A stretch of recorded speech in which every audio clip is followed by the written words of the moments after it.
जी जी कितना चैलेंजिंग था इसको हाथ करने के लिए? जी आई मीन हम कलाकार ऐसी कहानियों के लिए ही भूखे होते हैं। मतलब हम चाहते हैं कि कुछ ऐसी कहानियाँ हों, ऐसी स्टोरीज़ हो जो हम ऑडियंस तक पहुँचाएं। और मैं अपने आप को खुशनसीब मानूंगा कि मुझे ऐसा किरदार प्ले करने का मौका मिला जो एक प्रोटैगनिस्ट है ऐसी कहानी को लेकर। सो चैलेंजिंग तो था ही, बट मेरे ख्याल से डायरेक्टर और राइटर और उन लोगों के लिए ज़्यादा चैलेंजिंग था कि इसे किस तरह एक एंटरटेनिंग फिल्म की तरह इसे प्रेजेंट किया जाए, लिखा जाए, दर्शाया जाए। मुझे लगता है कि फिल्म में एक लाइन जो है इन्होंने बोली कि बहुत सारी फिल्में बनती हैं सोशल मुद्दे पे। सबसे मुश्किल काम ये होता है कि सोशल मुद्दे के साथ बना उसको एंटरटेन ऑडियंस को करते रहना। जब आप फिल्म देखेंगे तो आप देखेंगे कि हम एंटरटेन भी कर रहे हैं आपको बराबर और सोशल मैसेज भी दे रहे हैं। और it is a satire of course I would say. और ये जैसे अभी हमारे यहाँ आए थे, इकबाल जी आए थे, उनकी कहानी है। ऐसे बहुत लोग हैं इंडिया में, ऐसे बहुत लोग हैं हमारे देश में जो कोई इंदौर में कुछ लोग हैं, कुछ रायपुर में हैं, कुछ दिल्ली में हैं, कुछ मुंबई में हैं, जो लोग लावारिस लाशों को अंतिम संस्कार करवाने काम करते हैं। और ये बहुत मुश्किल काम है जी। बोलना बहुत आसान है, काम करना बहुत मुश्किल है। तो ये प्रोड्यूसर साहब का थॉट था हमारे आदित्य वर्मा की इससे फिल्म बनानी है। तो इन्होंने जब मुझे एक्चुअली एक बात का इंसिडेंट था आपको, इन्होंने जब कहा कि फिल्म बनानी है, मैंने कहा क्या बनानी है? ये बनानी है। तो बहुत ही मतलब मैं क्या बनाऊँ? मैंने टीम से बात की क्या बनाऊँ, तो फिर हमने कहा चलो बनाते हैं। प्रोड्यूसर सामने से बोल रहा है फिल्म बनाओ, तो फिर वो शुरुआत हुई। फिर हमारी टीम आई, हमारे राइटर्स टीम विकास गिरी जुड़े, हमारे एक और मित्र राइटर वो है नहीं, अनुराग द्विवेदी। गाने बहुत चले, है ना, गाने भी उन्होंने लिखे हैं। और फिर सिलसिला बड़ा, हम लोग बनाते गए। फिर मुश्किल था कि कास्टिंग, सबसे बड़ा काम कास्टिंग। तो हम लोग ऑफकोर्स, मैं अब नाम तो नहीं लूँगा, बहुत लोगों के पास गया, उनको सुनाया, बताया, बात नहीं बनी। छोटे प्रोड्यूसर हम, डायरेक्टर भी नया हूँ मैं, बजट बहुत ज़्यादा नहीं, छोटी फिल्म है, बहुत महंगी फिल्म नहीं है।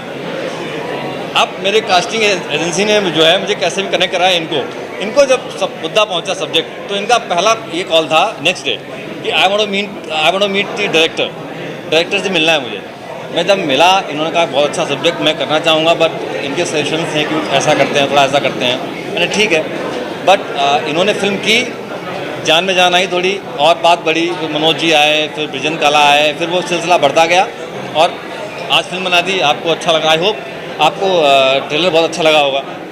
आपको अच्छा लगा? आप लोगों को ट्रेलर कैसा लगा? आप लोगों को कुछ ऐसा लग रहा है कि कुछ हम अलग कहानी है, कुछ कहने की कोशिश कर रहे हैं, कुछ आपको रिलेटेबल? आपने मतलब ये कोविड के दौरान आप लोगों ने देखा होगा, लेकिन हमारी कहानी कोविड से रिलेटेड नहीं है, ये मैं क्लियर आप लोगों से कहना चाहता हूँ। कि आप लोगों को देख के ऐसा शायद कुछ लोगों को लग रहा होगा कि ये कोविड के बाद ऐसी सिचुएशन हुई थी तो उसके रिगार्डिंग है। बट ये जनरली ये हमारे सोसाइटी में एक बहुत बड़ा इशू है कि बहुत लोग ऐसे होते हैं जिनकी बॉडीज़ क्लेम करने कोई नहीं आता। और मेरा ये मानना है पर्सनली, जब मैंने ये कहानी भी सुनी थी, कि हर इंसान को उतना हक ज़रूर होना चाहिए कि वो डिसाइड कर सके कि उसका खुद का अंतिम संस्कार किस तरीके से हो, कैसे हो, उसकी मर्ज़ी का हो। तो ये बात मतलब सोसाइटी में हमारे इशू है। जो आप स्टेटिस्टिक्स अगर उठा के देखेंगे, जो हमने फिल्म में दिखाई है कि आंकड़े जो हैं, तो वो आपको दिखाई देंगे कि ये कितना बड़ा इशू है एक्चुअली। मैं एक बात बोलूँगा, हमारे सरकारी जो आंकड़े हैं उनके अकॉर्डिंग भारत में 40,000 से ज़्यादा लाशें लावारिश पाई जाती हैं। अमेरिका जैसे देश में 60,000 लाशें लावारिश पाई जाती हैं हर साल। ये वो आंकड़ा है जो पेपर पे है। अब आप सोचो, पेपर पे 60,000 है, 40,000 है, तो एक्चुअल में कितना होगा? तो ये कहानी बेसिकली लावारिस लाशों की कहानी है कि। और मैं एक बात और बोलना चाहूँगा कि लावारिस लाश का मतलब ये नहीं होता है कि उसका कोई है नहीं। ऐसा भी होता है कि लोगों के बच्चे हैं, लेकिन जब लास्ट मोमेंट आता है तो लावारिस लाश की तरह रह जाते हैं। तो ये पूरी फिल्म आप देखो तो आपको समझ में आएगा। अब हम उनको पूरी कहानी नहीं बताते। नहीं, पूरी कहानी नहीं बता रहा हूँ मैं। इसमें आप सब लोग ट्रेलर के माध्यम से विषय तो जान चुके हैं कि क्या विषय है। और आज इस मीडिया के सामने मैं एक बात रखना चाह रहा हूँ कि बॉक्स ऑफिस पर जो भी कलेक्शन होगा इस फिल्म का, उसका 10% संपूर्ण भारतवर्ष में जो भी इस तरीके की लावारिस लाशों की सामाजिक संस्थाएं हैं, उनको हम सहयोग करेंगे उस राशि का। तो इस बात को आप प्लीज़ ज़्यादा से ज़्यादा से लोगों को पहुंचाएं और जन जन तक ये खबर पहुंचे और मैक्सिमम से मैक्सिमम लोग 26 मई को थिएटर में आएँ। Thank you. बहुत बढ़िया 26 मई को। अब ये जनरली तो पूरी पिक्चर आपको मल्टीप्लेक्स में देखने को मिलेगी। सेंटर अभी रिलीज तो इसकी काफ़ी बड़ी है, हमने फिलहाल अभी 250 सेंटर प्लान किए हैं, बट अभी मैं डिसाइड करूँगा रात में इसके काफ़ी सारे सेंटर और बढ़ेंगे। सारे मल्टीप्लेक्स इन्होंने पूरा प्लान कर रखा है। रिलीज इसकी काफ़ी अच्छी है, एडवांस बुकिंग भी काफ़ी जगह से ओपन है, आपको देखने को आगे 26 तारीख को मिलेगी, यही बोल सकता हूँ। तो मैं आप देखो, आप लोगों को लग रहा होगा ऐसा कि फिल्म पूरी सेंटी है, ऐसा नहीं है भाई, पूरा मज़ा ले। विकासगिरी फिल्म में आया है, ऐड हुआ तो मैं कॉमेडी वाला बंदा हूँ, तो ह्यूमर भी बहुत है, पहले हंसोगे फिर रोओगे, तो मैसेज है, बहुत अच्छी चीज़ें हैं। रोहन सर का बहुत बहुत धन्यवाद, आदित्य वर्मा जी आपका बहुत बहुत धन्यवाद। फिल्म बनाई, ओमकार भाई ने बहुत अच्छा काम किया है, और सिद्धेश कन्नौज ने बहुत अच्छा डायरेक्शन किया, और विकासगिरी क्या कमाल के डायलॉग लिखे हैं। अच्छा, मैं एक सवाल आपको सच बताना, मतलब ट्रेलर कैसा लगा है? आप लोग थोड़ा सपोर्ट करिए फिल्म का, कि आप सपोर्ट करोगे पिक्चर को, तो आप लोगों का सपोर्ट बहुत चाहिए। आप लोगों के कुछ और सवाल भी होंगे, अगर कोई सवाल है किसी के पास तो आप पूछ सकते हैं।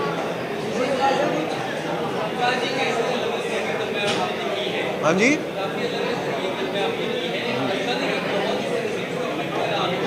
जी जी, इसीलिए अलग अलग तरीके की फिल्में की हैं, अलग अलग कहानियाँ की हैं, बिकॉज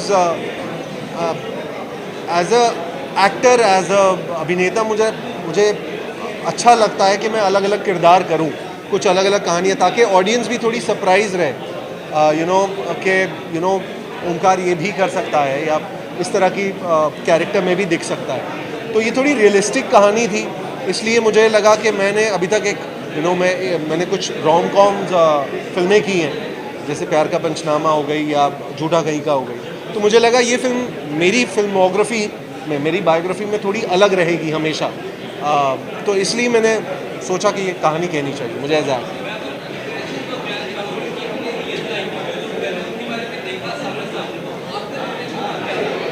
जीत आया पीवीआर से, जीत जी, एक्चुअली हम कुछ दिन पहले एक्चुअली पहुँचे थे, कुछ लोगों से इन्होंने मुझे मिलवाया, जैसे आप लोगों ने अंदर इकबाल जी को आप मिले, तो उनसे थोड़ी, हर एक्टर जो एक रिसर्च करता है अपने कैरेक्टर के बारे में, तो वो चीज़ें थी ज़रूर, कुछ नॉलेज थी, इन्होंने मुझे काफ़ी स्पॉटलाइट डाला उन चीज़ों पे कि ये इश्यूज़ हैं, तो मेरे लिए भी एक सरप्राइज़ था जब मैंने कहानी सुनी थी, इसलिए मैंने जब सिनॉप्सिस पढ़ा था तो मुझे लगा यार ये कुछ अलग है कहानी, और ये रियल इश्यूज़ हैं हमारे सोसाइटी में, तो हाँ, इसलिए मैंने definitely as a actor research करी। Thank you. Thank you, thank you everyone. सबके सवाल पूरे हो गए।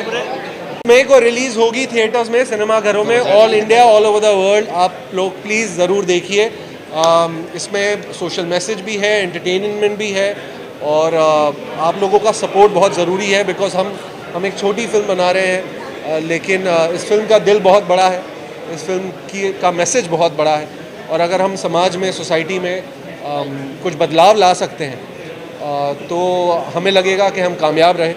और आई थिंक इस तरह की फिल्में, मुझे लगता है कि हाल फिलहाल में आप लोग सपोर्ट कर रहे हैं, जैसे कश्मीर फाइल्स हो गया या केरला स्टोरी हो गई, तो हमारी भी फिल्म को उसी तरीके से अगर आप लोग सपोर्ट करते हैं तो लगता है हम भी काफ़ी अच्छा कर पाएंगे।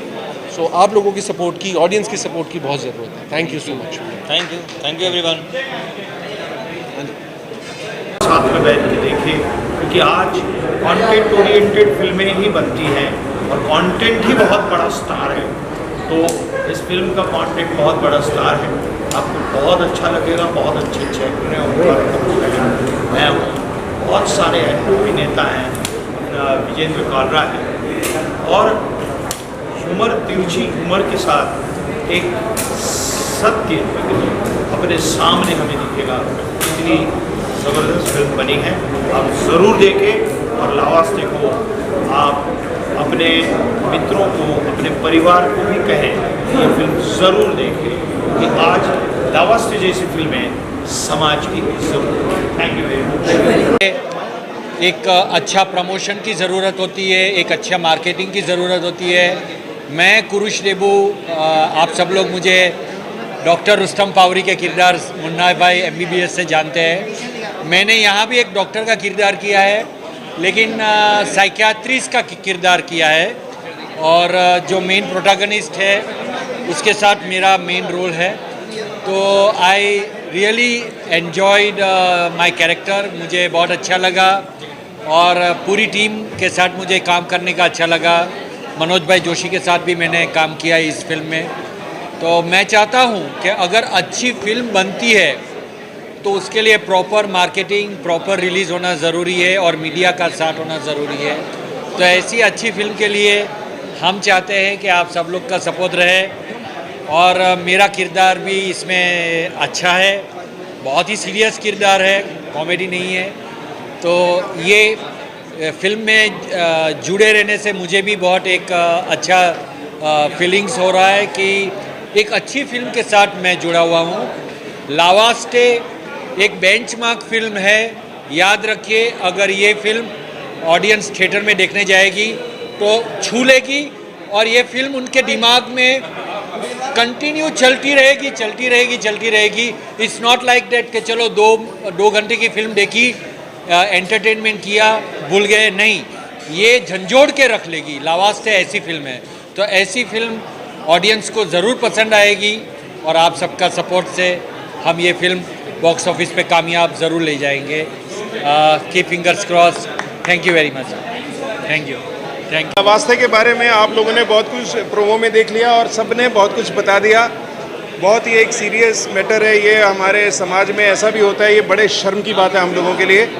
लेकिन एक ऐसी टीम जो ऐसा काम कर रही है, उसके ऊपर एक ये फिल्म बन गई है, और बड़े अच्छे तरीके से कहानी को कहा गया है। सबसे बड़ी बात ये है कि इतना इमोशनल ये सब्जेक्ट है, लेकिन इसको इतने आसानी से, इतनी सरलता से पेश किया गया है कि आप लोग एंजॉय करेंगे, जो भी इसको देखने वाला है।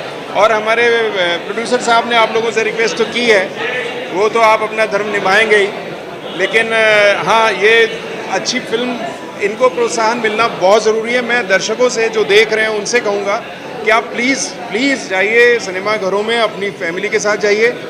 ये फिल्म में आप आंखें नम तो होंगी, लेकिन आपको गुदगुदाती भी रहेगी ये फिल्म। इसको सिर्फ एक सीरियस सिनेमा समझ के ना देखें, ये बहुत सीरियस सब्जेक्ट है, लेकिन बहुत अच्छे तरीके से कहा गया है। ये मैं डायरेक्टर साहब को इसका मैं श्रेय देता हूँ। राइटर्स जो हमारे डायलॉग राइटर गिरी जी, इन्होंने क्या अच्छे तरीके से बनाया। मैं अगेन उसमें अपने बारे में बता दूं, मैं कॉप ही हूं, बहुत बार कॉप देखा गया है मुझे, मेरी शक्ल वगल सब वैसा ही है, लेकिन मेरे को भी थोड़ा डायलॉग्स ऐसे मिले इसमें बोलने के लिए कि जिसमें बहुत मज़ा आया मुझे भी। और मैं खैर अपने आप को प्राउड फील कर रहा हूं कि मैं इस इतनी बड़ी फिल्म का एक हिस्सा हूं। और बस थैंक यू सो मच। जय हिंद।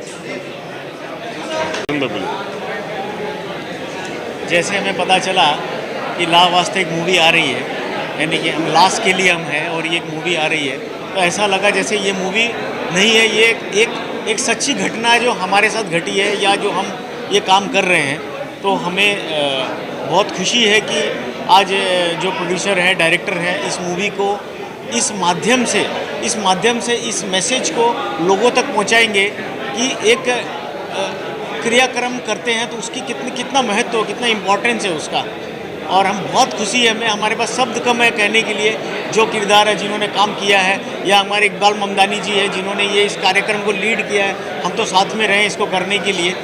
तो बहुत ही अच्छा अनुभव हमारे लिए इस मूवी को देखने के लिए, और मैं सबसे कहूँगा कि इस मूवी को ज़रूर देखें और आगे बढ़ाएं, खास करके मीडिया से, कि मीडिया ऐसा नहीं कि आज इन्होंने इस इवेंट को लिया है तो आगे बस एक बार उन्होंने किया, इसकी रिपोर्टिंग और ख़त्म हो गई बात। इसको करते रहिए, ताकि ये सिर्फ हमारे हिंदुस्तान की कहानी है।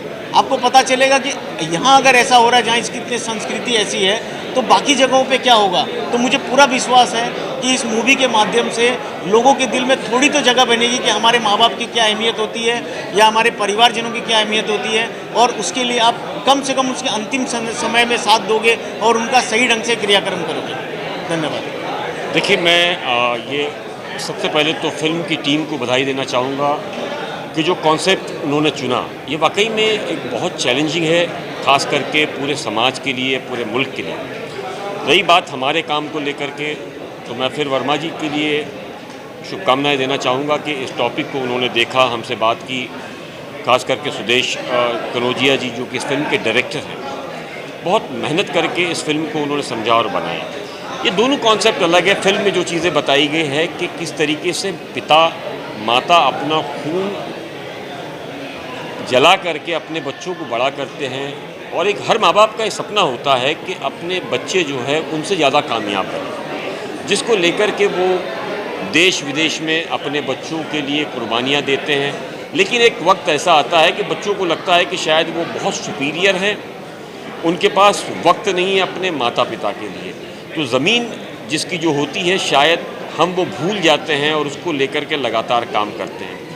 दूसरा जो हम अपना जो कॉन्सेप्ट कर रहे हैं, इसके साथ में हमने बताया कि कोविड पीरियड से लेकर के अभी जो हम लावारिस बॉडीज़ का जो काम करते हैं, तो हमारे पास ये लावारिस बॉडीज़ वो है जो हमारे शहर में बेचारे कहीं से काम करने आते हैं, कोई मांगने वाला होता है, कोई गरीब परिवार का होता है, जिनके आगे पीछे कोई नहीं होता है। तो हम इसके साथ में उनका भी एक अंतिम संस्कार पूरे धार्मिक रीति रिवाज के साथ कराते हैं। और लगातार मैं आप सभी लोगों से ये गुजारिश करूँगा कि ये फिल्म के साथ में जो हमारी टीम जो हमारा काम कर रही है, इस तरीके से अलग अलग जगह अगर राज्य में अलग अलग टीम खड़े होकर के इस तरह के अलग अलग सब्जेक्ट को पकड़ करके काम करना शुरू कर दे, तो मुझे लगता है हमारे देश में काफ़ी आसानी, कई गरीबों के लिए राहें आसान हो जाएंगी इनको काम करने के लिए। बहुत बड़ी चुनौती भरा काम लोगों को लगता है, लेकिन अगर हमने ठान लिया कि हमने करना है तो आप यकीन करिए ये काम आसान हो जाएगा एज ए टीम वर्क।